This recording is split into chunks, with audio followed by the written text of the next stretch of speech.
Ya, benteng F3, a good move. Ditemukan oleh Hikaru, kalah. Gajah G4, benteng F ke petak G3, sacrifice. The Queen akan menjadi penutup game ini. Ah, dia nggak sadar kah? Masih ada ini, cok. Ini masih ada, belum lihat mungkin dia. Kok udah geleng-geleng? Dia nggak sadar kali ya. Masih ada ini. Hah?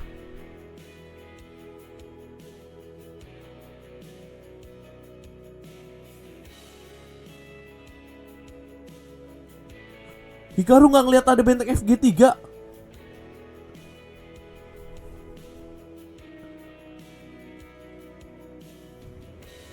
Ketawa dia.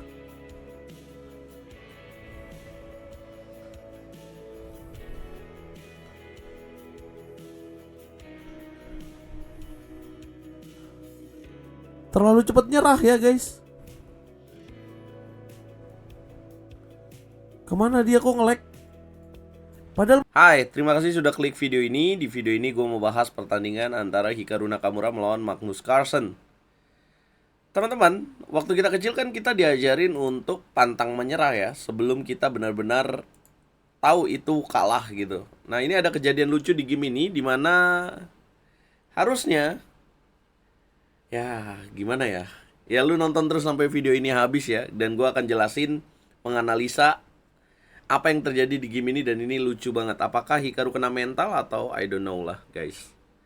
Yang pasti jangan lupa klik tombol like-nya dulu, share dan subscribe, dan jangan lupa nyalakan lonceng notifikasi. Teman-teman, dari turnamen terbaru Champion Chess Tour untuk kualifikasi eSport World Cup yang akan berlangsung di Riyadh, Arab Saudi tanggal 29 Juli sampai 1 Agustus, dan sudah masuk ke babak winner bracket final.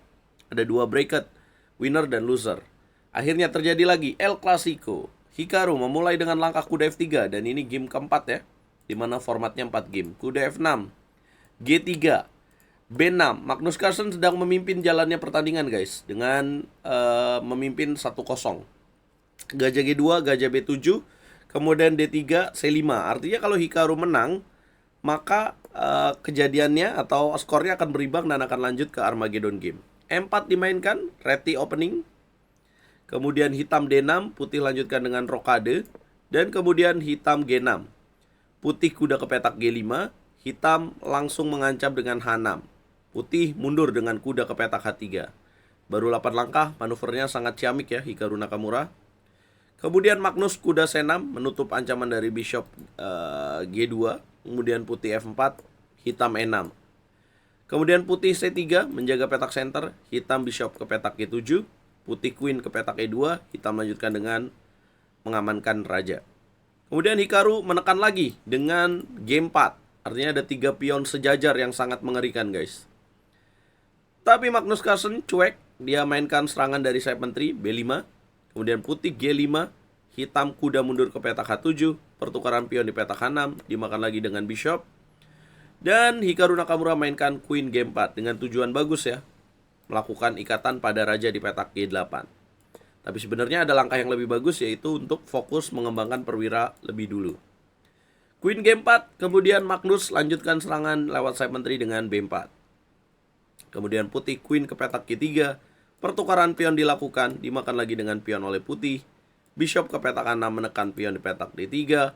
Putih kuda D2, hitam menteri ke petak A5. Kemudian putih sebenarnya melakukan kesalahan dengan bishop B2. Tapi karena Magnus Carlsen terlalu cepat, dia memilih queen ke petak B5. Kira-kira apa yang harusnya dilakukan oleh hitam? Ya, hitam di sini ada langkah menarik, yaitu queen ke petak B6, mengancam bishop sekaligus mengancam tidak langsung raja di petak G1. Apabila rook ke petak B1, maka hitam di sini bisa melakukan langkah sacrifice bishop. Apabila dimakan, maka ada jawaban discover check, yaitu C4, menteri lakukan skak raja di petak G1 dan pion mengancam queen. Hitam akan menang. Tapi balik lagi, Magnus Carlsen juga seorang manusia. Ya, dia terlalu cepat, dia mainkan langkah queen ke petak B5 sehingga putih bisa menjaga dengan kuda C4. Magnus Carlsen coba melakukan defleksi dengan kuda A5. Pertukaran kuda dilakukan dan Magnus mengambil bishop.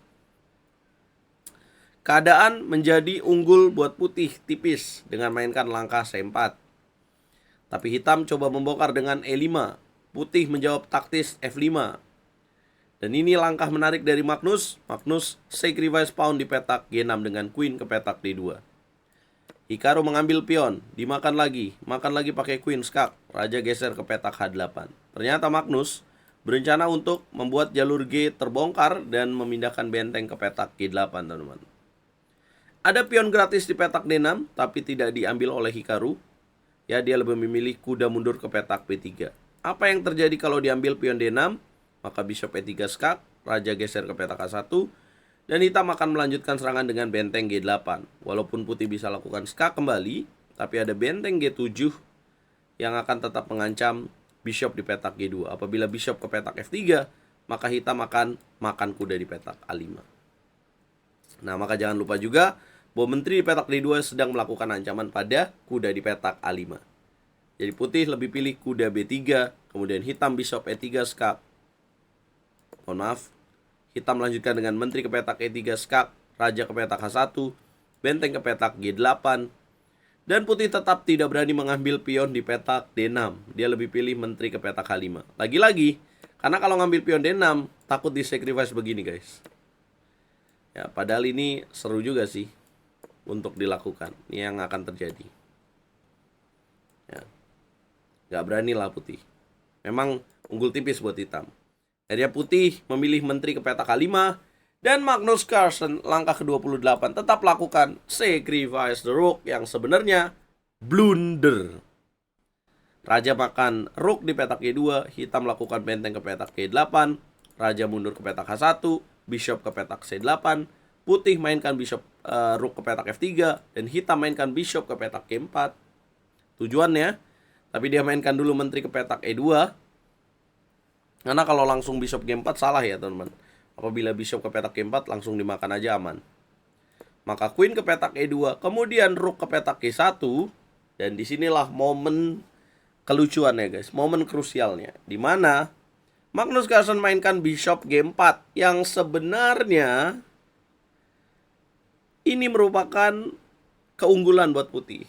Tapi karena panik ya, Hikaru Nakamura melihat ancaman queen mengancam benteng di petak F3, defleksi dilakukan dengan bishop G4, maka dia langsung menyerah, guys, tanpa kalkulasi dulu. Nah, inilah yang menarik ya.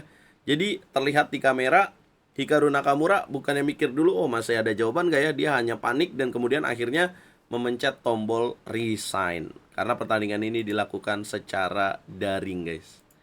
Ya, ini mungkin definisi dari, ya mungkin kamu terlalu takut dengan lawanmu dan mentalmu kena sehingga ketika posisinya sulit, kamu tidak mau berusaha lagi dan akhirnya terlalu cepat menyerah. Pernah lihat gambar di mana seorang tukang gali mau menggali emas sedikit lagi, satu kali galian dia akan mendapatkan emas tapi menyerah? Mungkin ini adalah definisinya, guys.